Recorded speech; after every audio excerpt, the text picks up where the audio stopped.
اللہ تعالیٰ کا ہر مسلمان پر حق ہے کہ ہر 7 دن میں ایک دن جمعہ کا غسل کرے۔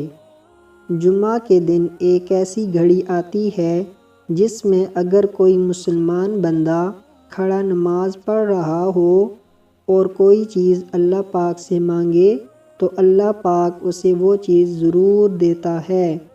ہاتھ کے اشارے سے نبی کریم صلی اللہ علیہ وسلم نے بتلایا کہ وہ ساعت بہت تھوڑی سی ہے۔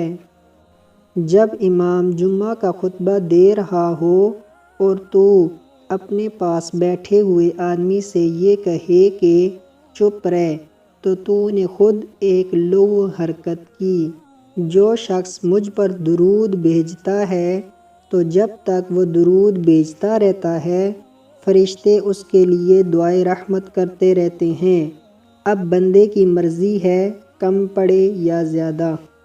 جب جمعہ کا دن آتا ہے تو فرشتے جامع مسجد کے دروازے پر آنے والوں کے نام لکھتے ہیں۔ سب سے پہلے آنے والا اونٹ کی قربانی دینے والے کی طرح لکھا جاتا ہے، اس کے بعد آنے والا گائے کی قربانی دینے والے کی طرح، پھر مینڈے کی قربانی کا ثواب رہتا ہے، اس کے بعد مرغی کا، اس کے بعد انڈے کا۔ لیکن جب امام خطبہ دینے کے لیے باہر آ جاتا ہے تو یہ فرشتے اپنے دفاتر بند کر دیتے ہیں اور خطبہ سننے میں مشغول ہو جاتے ہیں۔